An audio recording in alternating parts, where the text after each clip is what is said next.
Hola, yo soy Maggie Advíncula. Muchas gracias por estar otra vez aquí. Muchas gracias por los likes, por haber compartido este canal con aquellas personas que ustedes creen que les puede ayudar. Esta semana vamos a hablar un poco acerca de la administración y de cómo es que la autoridad se ha dado. Lo vamos a encontrar en dos secciones 12 y 13 y también vamos a hablar un poquito de versículos que están en la historia de José Smith del 66 al 75. Si están siguiendo la historia en el libro de Revelaciones en Contexto o en Santos, Revelaciones en Contexto tiene detalles de esto en las páginas de la página 18 a la página 21 y en Santos el capítulo 7. La sección 12 es una revelación dada a un hermanito que tal vez su nombre no sea tan famoso como el de Brigham Young o el de Oliverio Cowdery, pero es un hermano que nos ha enseñado lo que es servir sin esperar absolutamente nada a cambio. Y este hermanito se llama José o Joseph Knight. Él conoce a José Smith cuando José Smith tenía como 20 añitos y José va a trabajar a una de sus granjas. Este hermano Knight tenía como 4 granjas, tenía tiendas y José Smith va y ayuda en una de sus granjas.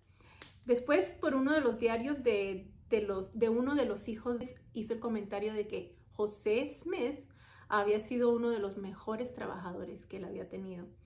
Y José pues está joven, tiene 20 años todavía, no ha recibido las planchas en ese momento cuando conoce al hermano Knight, pero sí le comenta, ¿no? de la visión que tuvo y de las planchas que él va a recibir.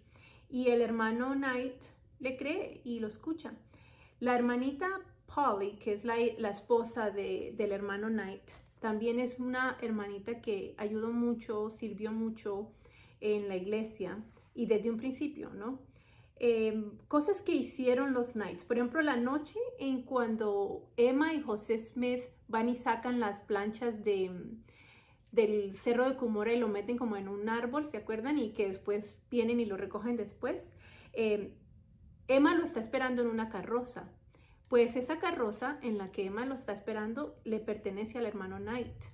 Entonces él estaba ahí en casa de los Smith esa noche.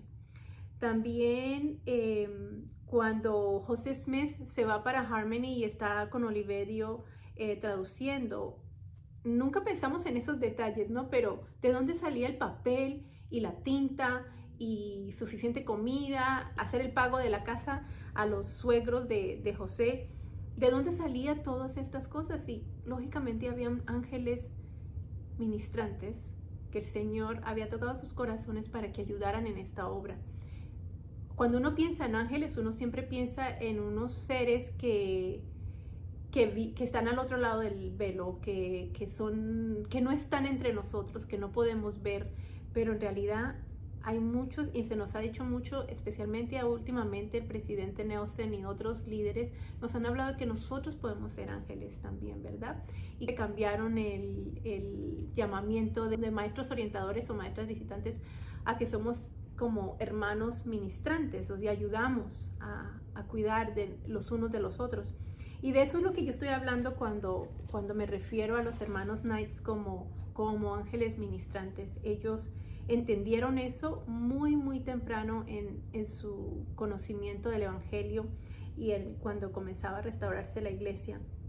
Entonces el hermanito Knight llegó ahí a Harmony, les dejó bastante papel, bastante tinta, les llevó papas, les llevó té, les llevó comida y en varias ocasiones ayudó a José Smith, ¿no? Para que pudiera pagarle a los suegros lo que les estaba debiendo por esa casa. También los hermanitos Knights fueron extremadamente perseguidos una vez que ellos se decidieron bautizar, pero eso no los detuvo.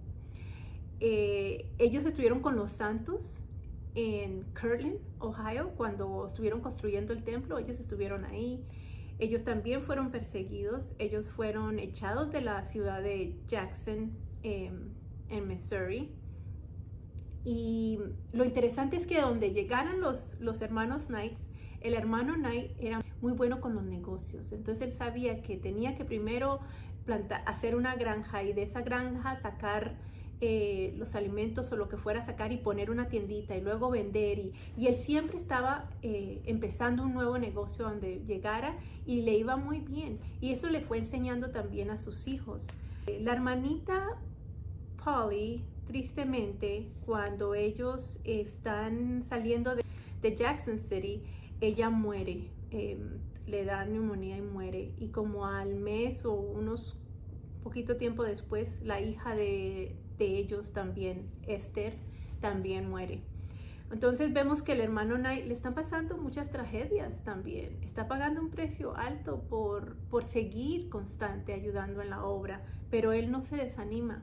El populacho lo saca de la ciudad de Jackson County y el hijo del hermano Knight tiene un hijo que se llama Nuo y él tiene una esposa recién casado y un bebecito y en esa ocasión muere también, o sea, la nuera del hermano Knight y el nieto del hermano Knight, que son la familia del hijo del hermano Knight que se llama Nuo.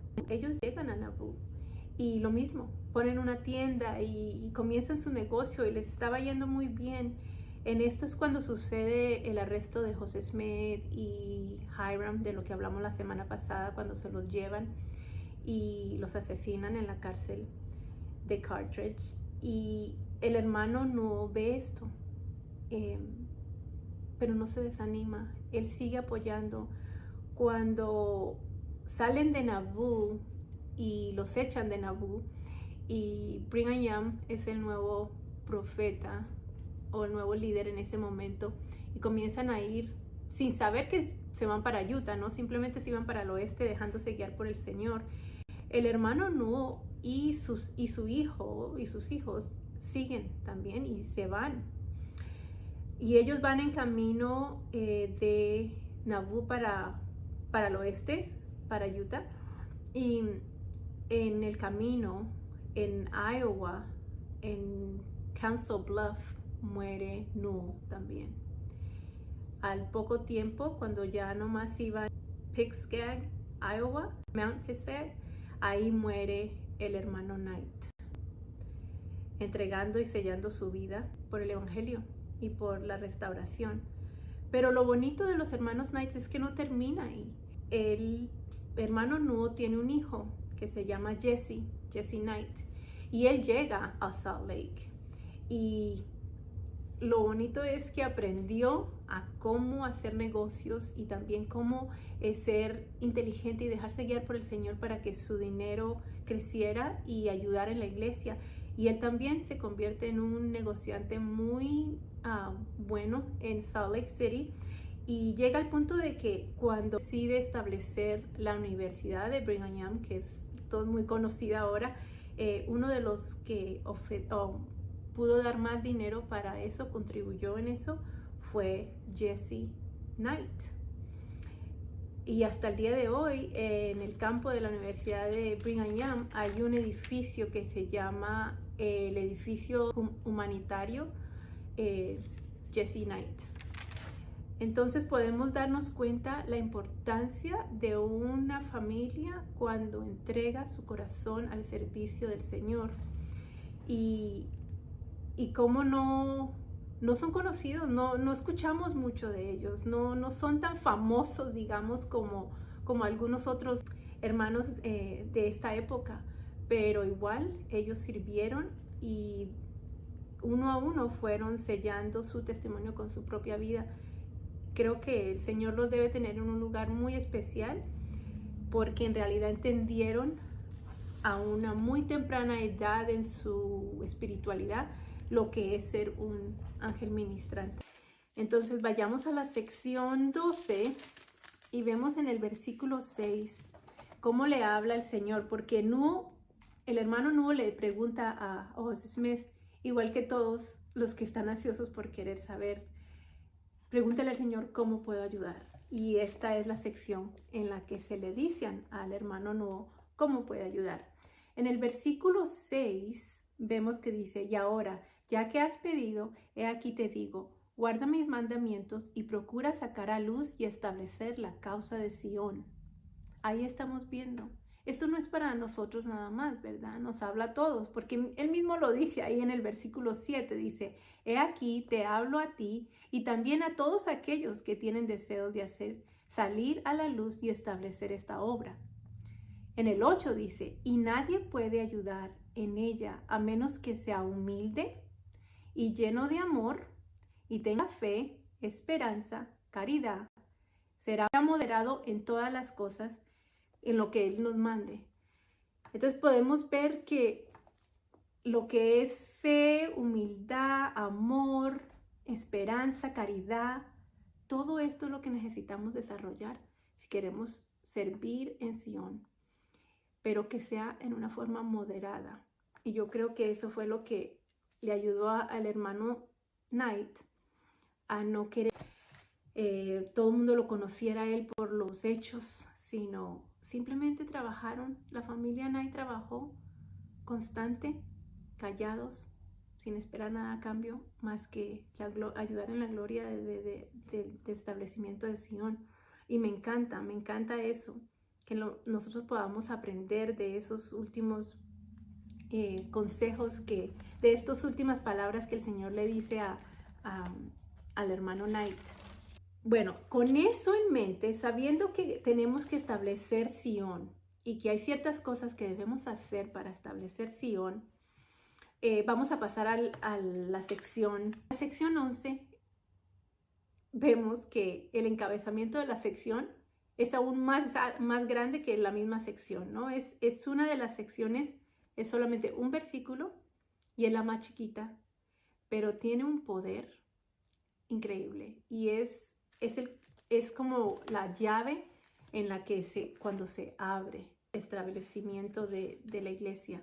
Vamos a leerlo porque no quiero perder un solo detalle de lo bonita que es esta sección. Empezamos con que José Smith y Oliverio Cowdery están siguen traduciendo y estudiando la Biblia y están ellos completamente sumergidos en lo que es la traducción del Libro de Mormón. Me imagino todavía estos dos jóvenes, porque acuérdense, estamos hablando de unos muy jovencitos de 23 y 24 añitos que se han hecho súper buenos amigos, que están compartiendo unos momentos inolvidables y llegan a una parte del Libro de Mormón que es Tercera de Nefi 11:33, donde están hablando de que nuestro Señor Jesucristo viene a las Américas y también aparta sus 12 apóstoles y les está diciendo cómo es que tienen que establecer la iglesia, así como la estableció en el viejo mundo, que podemos encontrar esta misma escritura en Marcos 16:16. Es muy similar a la de Tercera de Nefi 11:33, porque pues es el mismo Jesucristo, no es la misma iglesia. Entonces él allá estuvo explicando cómo es que la quiere establecida, y aquí también está explicando la misma manera, ¿no? Podemos ver que es el mismo Jesucristo. Y entonces habla en eso, dice, bueno, que tienen que tener la autoridad y ser bautizados para remisión de sus pecados. Entonces José y Oliverio se quedan pensando, espérate, yo no he sido bautizado porque yo estaba buscando la iglesia correcta. Y tú, José, tampoco has sido bautizado. Entonces, ¿dónde está esa autoridad? ¿Hay alguien que ya la tiene? ¿Podemos ir a buscarla? Y como buenos santos de los últimos días, buenos miembros de la iglesia, van y le piden a Dios. Y me encanta ese ejemplo, que nosotros ojalá lo podamos aprender y poner en práctica, que cada vez que tenemos una pregunta, no salgamos a buscarlo en Google, no salgamos a llamar a la vecina a ver qué opina, o a llamar a tu hermana, a la mamá, para ver qué nos pueden decir, sino arrodillarnos y preguntarle a nuestro Padre Celestial, con esa confianza de que Él nos va a contestar. Y esto es lo que hacen una y otra vez estos dos jóvenes. Van y dicen, pues hay que preguntarle a nuestro Padre Celestial. Vamos a preguntar Vamos a preguntar, ¿dónde está esa autoridad? Porque queremos ser bautizados.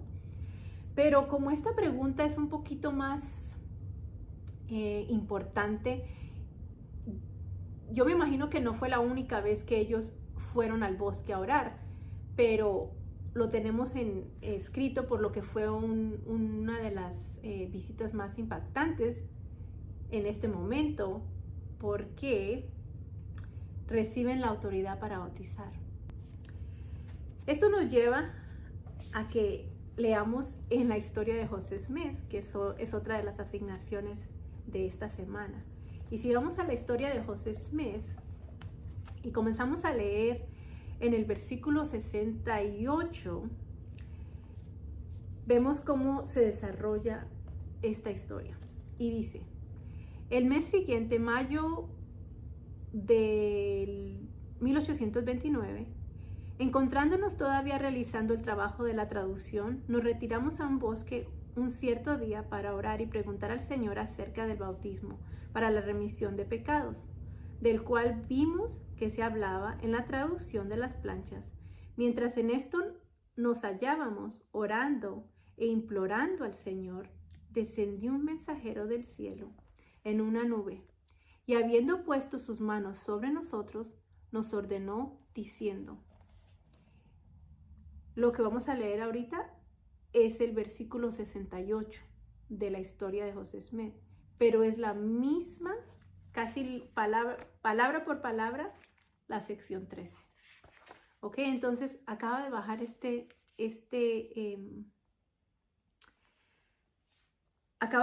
mensajero en una nube y les habla a José Smith y a Oliverio Cowdery al ponerle las manos sobre la cabeza de cada uno. Y dice, sobre vosotros, mis consiervos, en el nombre del Mesías, confiero el sacerdocio de Aarón, el cual tiene las llaves del ministerio de ángeles y del evangelio de arrepentimiento y de bautismo por inmersión para la remisión de pecados. Y este sacerdocio nunca más será quitado de la tierra hasta que los hijos de Leví de nuevo ofrezcan al Señor su sacrificio en rectitud. Para muchas personas tal vez esto suena un poco extraño y yo no puedo ni debo tratar de convencer a nadie de que esto es verdad. Así como cuando hablamos de la primera visión, cuando José Smith vio a Dios el Padre y a Jesucristo, lo único que podemos pedir es que cada quien con un corazón sincero y con verdadera intención se arrodille y le pregunte a nuestro Padre Celestial si esto que acabamos de leer es verdad. Y de ahí ya depende de cada quien lo que quieran hacer con esa información.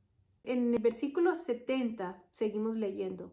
Declaró que ese sacerdocio de Aarón no tenía el poder de imponer las manos para comunicar el don del Espíritu Santo, pero que se nos conferiría más adelante. Y nos mandó bautizarnos, indicándonos que yo bautizara a Oliverio Cowdery y que después me bautizara él a mí. Por consiguiente, fuimos y nos bautizamos. Yo lo bauticé primero y luego me bautizó él a mí, después de lo cual puse mis manos sobre su cabeza y lo ordené al sacerdocio de Aarón, y luego él puso sus manos sobre mi cabeza y me ordenó el mismo sacerdocio, porque así se nos había mandado. Y así fue como el sacerdocio arónico, que tiene el mismo poder que nuestro Señor Jesucristo tiene, la misma autoridad para bautizar, volvió a establecerse aquí sobre la tierra. De nuevo, no es mi trabajo ni mi deseo de querer convencer a nadie de esto. Esto es algo que debemos nosotros mismos averiguar, porque recordemos, una persona con una experiencia jamás estará a la merced de una persona con una opinión. No aceptemos las opiniones de las personas. Tengamos una experiencia propia para nosotros poder defender y entender lo que estamos viviendo o lo que estamos siguiendo. Y esa es la sección 13. Pero hay algo antes de terminar que quisiera compartir con ustedes. Y si vemos ahí en la historia de José Smith, despuesito del versículo 71, hay una referencia, ¿no? Y yo me imagino que Oliverio Cowdery debería haber estado tan emocionado al poder saber que se le dijo, ok, no pudiste traducir nada del libro de Mormón, pero aquí está tu oportunidad. Escribe una referencia acerca de lo que sucedió ese día en el que recibieron el sacerdocio arónico. Y se lució Oliverio. En realidad, esta es una de las referencias más largas que tenemos en todas las escrituras, porque casi él escribió 2 páginas completas, pero es una poesía exacta, no, es una belleza lo que este hombre escribió. Oliverio se lució, podemos ver el estudio que tenía, podemos ver lo refinado que era para escribir, podemos ver el amor que él tenía por el evangelio. Y voy a leer nomás, es harto, es mucho lo que él escribió. Les aconsejo que lo lean. Es hermoso y tiene una especie como de poesía, como lo escribió él. Pero nomás voy a leer unas cuantas frases porque son hermosas. Estos fueron días inolvidables.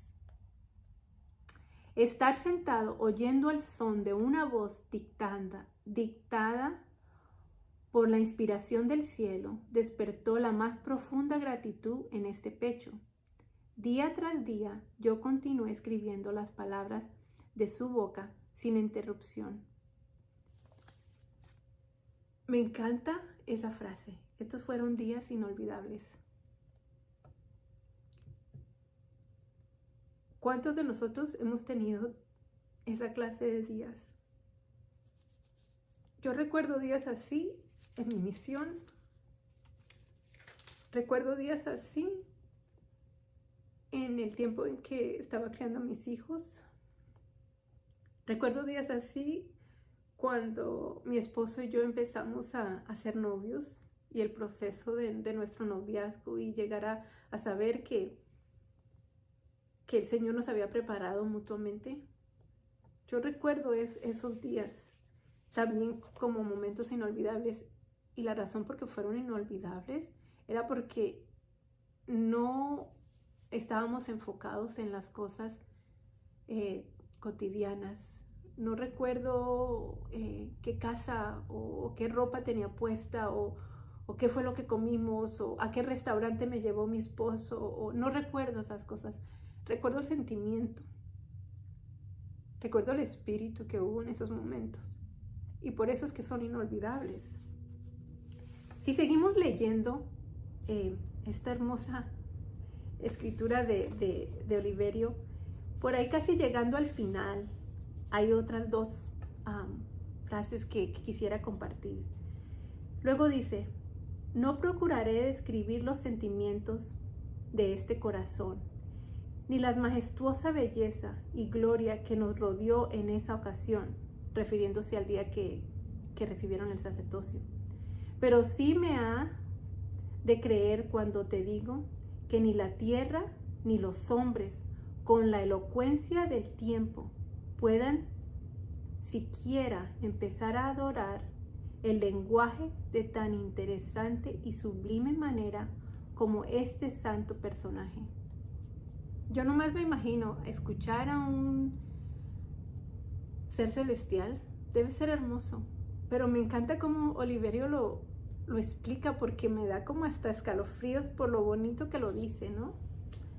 Y luego casi al final me encanta algo más, porque él dice: sí, habrá tempestad, habrá problemas, habrá iniquidad, vamos a ver pruebas, y puede que hasta el enemigo mismo se nos presente y quiera destruirnos. Pero él dice: pero un toque del dedo de su amor, refiriéndose a Cristo, sí, un rayo de gloria del mundo celestial o una palabra de la boca del Salvador desde el seno de la eternidad, lo reduce todo a una insignificante y lo borra para siempre de la mente. No importa las tristezas ni las pruebas que a veces tengamos que pasar, si nos enfocamos en lo que es la meta, si nos enfocamos en la grandeza y en las bendiciones que estamos recibiendo, todo ese dolor y toda esa tristeza puede abandonar nuestro corazón. Lo que tenemos que hacer es determinar qué es lo que queremos llevar a cabo. Y personalmente yo quiero ayudar en el establecimiento de Sion, porque Sion significa que mis hijos, mi esposo, mis padres, mis hermanos, mis sobrinos, todos buscamos el mismo bienestar. Nuestros corazones están unidos, nuestras mentes están unidas y todos luchamos por una misma meta. No estamos jalando para un lado y para el otro. No, esta vida no es una competencia entre nosotros mismos. El reino de los cielos es suficientemente grande para todos y hay suficientemente galardones para todos. Esto no es como un reality show de que, tengo que sacar a este para yo poder ganar porque nomás hay una sola medalla. No, esto no es una competencia. Me encanta recordar cuando estuve estudiando esto del establecimiento de Sion, de en realidad ver cómo el sacerdocio que se dio a Oliverio Cowdery y a José Smith y que después ellos dieron a otros y a otros y a otros y a otros, hasta haber llegado a las manos de mi padre, de mis hermanos, de mi esposo, de mi hijo. Es algo hermoso, es algo que a mí, esa experiencia no me puede mover de donde estoy, por más que yo escuche miles de opiniones. Lo otro lindo es ver lo organizada que quedó nuestra iglesia. Las 3 misiones en las que se enfoca más que todo la Iglesia de Jesucristo de los Santos de los Últimos Días son las siguientes: proclamar el Evangelio, que quiere decir llevar el Evangelio a todas partes, compartirlo con todo el mundo, que todos puedan saber de esta veracidad y que después ellos mismos, por sus propias oraciones y por su propia comunicación con el Señor, puedan tener su propio testimonio. No que nosotros los queramos convencer, sino que ellos mismos lo sepan, por ellos mismos. Y por eso hay tanto misionero, todo el tiempo están mandando jóvenes y jovencitas y parejas ya que terminaron de criar sus hijos para que se enseñe este evangelio. Y redimir a los muertos. Eso quiere decir que simplemente porque alguien muere, ya lo olvidamos. No, hay un velo tan delgadito entre nosotros y el mundo espiritual que sabemos que nuestros seres queridos que mueren pasan al otro lado del velo y siguen trabajando en otras cosas. No se termina todo en la muerte. Y nuestro trabajo es ayudarles a ellos y ellos nos ayudan en la misma vez a nosotros. Por eso tenemos templos, para que nosotros podamos ir a los templos. Y si alguien murió sin poder haber sido bautizado, nosotros podamos bautizarnos por ellos. Y ellos lo pueden decidir si lo aceptan o no allá en el mundo de los espíritus. Pero nosotros ya cumplimos con nuestra parte. Y lo último es perfeccionar a los santos. ¿Quiénes son los santos? Los santos son todos aquellos que siguen a Cristo. O sea, por eso es que la iglesia se llama la Iglesia de Jesucristo de los santos de los últimos días, porque estamos en los últimos días y todos aquellos que sigamos a Cristo somos llamados santos. Entonces, perfeccionarnos es acercarnos más a Él, ofrecerle más de nuestros talentos, saber que todo con lo que hemos sido bendecidos o con lo que vayamos a ser bendecidos, tenemos que usarlo para ayudar a establecer Sion. El presidente Hinckley, ya para terminar, decía algo muy, muy, muy, muy bonito y que me ha servido mucho a mí al entender mientras sirvo en la iglesia. Y es que todas las personas que entran a la iglesia o que están dispuestas a seguir a Cristo necesitan 3 cosas también. Necesitan un amigo, un llamamiento o una responsabilidad y ser nutridos por la palabra, o sea, por la palabra de Cristo. Y ahí podemos ver cómo el hermano Nuo entendía esto desde un principio, y aunque él no era todavía bautizado y él no fue llamado como profeta, él entendió que ese jovencito de 20 años que vino a trabajar a su granja tenía algo especial y que sí era un mensajero de Dios. Entonces le ofreció su amistad y fue un amigo de José Smith y de la iglesia y del Señor. Lo convirtió en su responsabilidad, porque siempre estuvo ahí pendiente y dando de todo lo de él. Y siempre trató de estar nutrido por la palabra. Él mismo se esforzaba por saber más, por estudiar y por mantener esa comunicación con nuestro Padre Celestial.